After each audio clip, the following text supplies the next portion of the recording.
नज़ीर, सलमान अकरम राजा बहुत ही कम बोलते हैं लेकिन बहुत ही खूब बोलते हैं। सलमान अकरम राजा ने अहमद वली खान और मौलाना फजल रहमान की हकीकत कौम के सामने मुख्तसर से अल्फाज में बहुत ही बेहतरीन अंदाज में पेश कर दी है। अहमद वली खान के बारे में जो गुफ्तगू की है वो मुख्तसर तरीन गुफ्तगू है लेकिन बहुत ही जबरदस्त गुफ्तगू है। हम आपको उनकी गुफ्तगू सुनाते हैं। सोशल मीडिया के ऊपर सलमान अकरम राजा की इस वीडियो के ऊपर एक कैप्शन थी जिसमें लिखा हुआ था, सलमान अकरम राजा ने अहमद वली की तेजाब से धुलाई कर दी। ये बहुत ही जबरदस्त गुफ्तगू है। इस गुफ्तगू को सुनने के बाद आपको भी ऐसा ही महसूस होगा। जहां तक अहमद वली साहब का ताल्लुक है, देखें साइंस में एक उसूल है कि एक नस्ल जो है वो एक पीढ़ी के बाद बतदरीज तनज़्ज़ुल की तरफ जाती है। तो कहां बादशाह खान और कहां अहमद वली, तो वो तनज़्ज़ुल का उसूल हमें नजर आता है। नज़ीर, अहमद वली खान का किरदार जो रहा है, जो सामने आ रहा है, ये लोग वो हैं जो मुफादात के लिए पूरी कौम को दांव पे लगा देते हैं। इन लोगों में न तो कोई नजरिया है, न ये लोग नजरियाती हैं और न ही इनकलाबी हैं। ये लोग सिर्फ मुफाद परस्त हैं। अपने मुफाद के लिए मुल्क और कौम को किसी वक्त भी बेच के रख देते हैं, किसी वक्त भी अपने ज़मीर का सौदा कर लेते हैं। सलमान अकरम राजा की गुफ्तगू मुख्तसर जरूर है लेकिन अहमद वली खान जैसे लोगों के किरदार को कौम के सामने पेश करने के लिए ये खूबसूरत गुफ्तगू थी। मौलाना फजल रहमान के बारे में भी सलमान अकरम राजा ने गुफ्तगू की है। उनका किरदार आईनी तरामीम के वक्त कैसा रहा, पाकिस्तान तहरीक इंसाफ के साथ जब मामलात चल रहे थे तो मौलाना फजल रहमान क्या गुफ्तगू करते रहे, क्या नजरियात पेश करते रहे, उन्होंने अपनी क्या लिमिट्स बताई थी। इसके ऊपर सलमान अकरम राजा ने मौलाना फजल रहमान के किरदार को मुख्तसर सी गुफ्तगू में वाजे कर दिया है और ये गुफ्तगू सुन के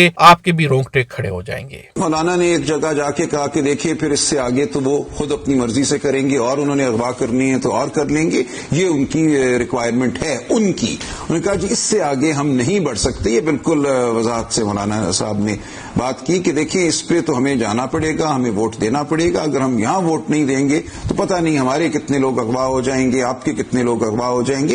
ये तमाम अमल अगवा के खौफ में हुआ है। आपको समझना चाहिए ये कोई पार्लिमानी अमल नहीं था, ये धौंस थी, ये खौफ था, ये अगवा कारी का करिश्मा है ये तमाम सूरत हाल जो है। तो इन चीजों को आप समझिए कि ये कोई पार्लिमानी गुफ्तगू नहीं हो रही थी। यहां ये खबर आ रही थी कौन उठ गया, किसकी बीवी उठ गई, किसकी बेटी उठ गई, किसके घर पे हमला हो गया, किसके बेटे को मारने पीटने की तस्वीर सामने आ गई। तमाम गुफ्तगू इस तनाजुर में हुई है। तो ये आप भूलिएगा नहीं कभी कि क्या तनाजुर था। मौलाना ने बिल्कुल कहा कि इससे आगे मैं नहीं जा सकता। तब हमने कहा कि यहां हम आपका साथ नहीं दे सकते। नज़ीर, मौलाना फजल रहमान हमेशा मुफादात की सियासत करते हैं, अपने मुफादात को हमेशा कौमी मुफादात के ऊपर रखते हैं। कभी भी उन्होंने कौम और मुल्क के लिए नहीं सोचा बल्कि हमेशा अपनी जात के लिए, अपने साथ जुड़े लोगों के लिए सोचते हैं। उन्होंने हमेशा ये देखा है कि जब भी जरूरत आती है हुकूमतों के ऊपर तो वहां से मौलाना फजल रहमान अपने मुफादात के लिए क्या कुछ ले सकते हैं। गिव एंड टेक का सिलसिला है। मौलाना फजल रहमान बिक जाते हैं लेकिन कुछ लेके बिकते हैं। अपनी कीमत ऐसी लगाते हैं कि देने वाले काफी बार सोचते हैं कि इतनी बड़ी कीमत दे के मौलाना फजल रहमान को खरीदना पड़ेगा। मौलाना फजल रहमान ने इस दफा भी आईनी तरामीम के लिए अपनी भारी कीमत ली है। वो कीमत क्या है बहुत जल्द सामने आ जाएगी। मौलाना फजल रहमान का किरदार आईनी तरामीम के बारे में क्या नजरियाती था या सिर्फ और सिर्फ मुफादात और सियासत थी। सलमान अकरम राजा की गुफ्तगू को सुना जाए तो मौलाना फजल रहमान वाज़ेह तौर पे यहाँ पे कहते हुए नजर आते हैं कि मेरी एक लिमिट है, उस लिमिट से मैं आगे नहीं जा सकता। जहां तक लिमिट दी गई है वहीं तक जाऊंगा, उसके आगे फिर मेरे बस से बाहर है। मौलाना फजल रहमान एक तरफ तो एस्टेब्लिशमेंट के ऊपर चीखते और चिल्लाते हैं और दूसरी जानिब अगर सलमान अकरम राजा की गुफ्तगू को सुना जाए तो मौलाना फजल रहमान आज भी एक लिमिट के अंदर है और उस लिमिट को वो कभी भी क्रॉस नहीं कर सकते। मौलाना फजल रहमान ने आखिरकार आईनी तरामीम को वोट दे दिया। मौलाना फजल रहमान के नजरियात जो है मुफादात की नजर हो गए। मौलाना फजल रहमान का सियासी किरदार तारीख में हमेशा याद रखा जाएगा।